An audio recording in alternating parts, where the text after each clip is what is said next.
Think about the last time you met someone new. You didn't need an hour with them. You didn't need a long conversation. Within seconds, before they even finished their first sentence, something inside you had already begun to form a feeling about who they were. That's not judgment. That's biology. Research tells us that first impressions are formed within just 7 seconds of meeting someone. 7 seconds. In that tiny window, the human brain absorbs your posture, your energy, your expression, the warmth in your eyes, and begins building a story about you. A story that is incredibly difficult to rewrite once it's been told. So the question isn't whether people are forming impressions of you. They are. The question is whether you understand the psychology behind it, and whether you're using it consciously. Today, we're going to explore 6 deep psychological principles that shape first impressions. Not surface-level tips, but the real science of what happens inside the human mind in those first few moments, and how you can move through them with intention, authenticity, and quiet power. The first principle is enthusiasm, and it goes much deeper than just smiling. When you meet someone new and you allow yourself to be genuinely present, excited, engaged, curious, something remarkable happens. You activate what psychologists call emotional contagion. The brain contains mirror neurons, specialized cells, that literally mimic the emotional states of people around us. When you are enthusiastic, people don't just observe it. They begin to feel it themselves. Your energy becomes their experience. Carl Rogers, one of the most profound psychologists of the last century, believed that genuine warmth and aliveness in a person creates an almost magnetic pull in any interaction. He called it congruence, when your inner state and outer expression are aligned. When you're not performing enthusiasm, but actually feeling it, people sense the difference immediately. Show your passion. Let your face move. Let your curiosity be visible. In a world full of guarded, distracted people, someone who is fully present is immediately unforgettable. The second principle is respect, and it reveals something most people never think about. You might be kind and polite to the person you're meeting, but how do you treat the people around you? The waiter at the restaurant, the person at the front desk, the stranger who holds the door. This matters enormously in the psychology of first impressions. When someone watches how you treat people who can do nothing for you, people with no social leverage over your situation, they learn who you actually are. Psychologists call this behavioral consistency. Your character doesn't switch on when important people are watching, and deep down, everyone knows this. When you extend genuine warmth and respect to every person in the room, not just the one you're trying to impress, you communicate something rare and powerful. You communicate integrity. The third principle is openness, and it is one of the most undervalued forces in human connection.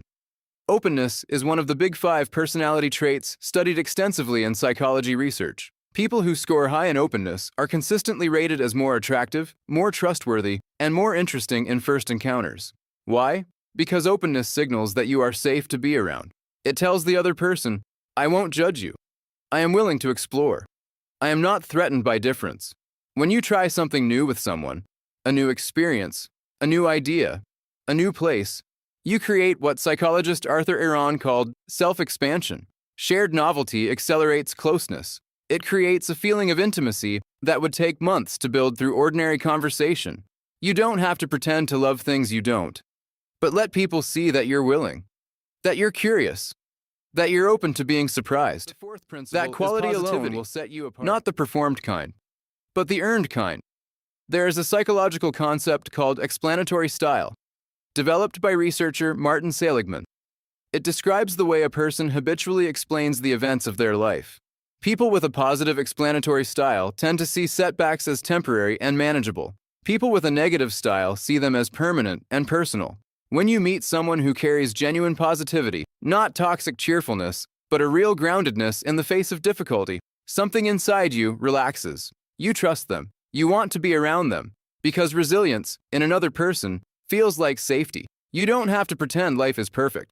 But when you consistently find what's worth something in even difficult moments, people feel your stability. And stability is one of the most attractive qualities a human being can offer another. The fifth principle will challenge something most of us do without realizing it. Stop making it about yourself. In social psychology, there is a well-documented phenomenon called the spotlight effect, studied by Thomas Gilovich at Cornell University. Most people, especially in new social situations, dramatically overestimate how much others are focused on them. We walk into a room convinced that everyone is watching us, and so we perform. We try to impress. We list our achievements. We look for ways to be seen. But here's what the research consistently shows. People are far more drawn to someone who makes them feel interesting than someone who tries to be interesting. When you shift the focus, when you ask questions, listen deeply, let the other person fill the space, something extraordinary happens. They walk away feeling good about themselves, and they associate that feeling with you. There's a difference between confidence and self-centeredness. True confidence doesn't need the spotlight. It's comfortable enough to hand it to someone else. The sixth and final principle is the one that ties everything together. Pay attention to your body. Research consistently shows that body language has 4 times more influence on first impressions than the actual words you speak. 4 times. Your posture, your eye contact, the way you lean forward, the openness of your hands. All of it is being processed by the other person's brain before a single sentence lands. But here is the deeper psychology. Your body language is not just a performance tool. It is a window into your nervous system.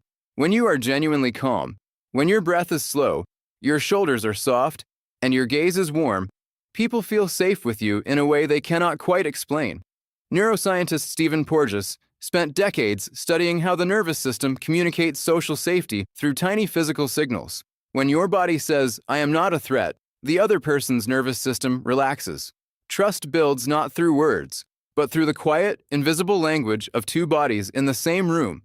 Before you walk into any important meeting, take a breath, ground yourself, let your body settle. What you're doing is not just calming your nerves. You're sending a signal to yourself and to everyone around you that you are someone worth trusting. If this video connected with you, comment which part felt most true.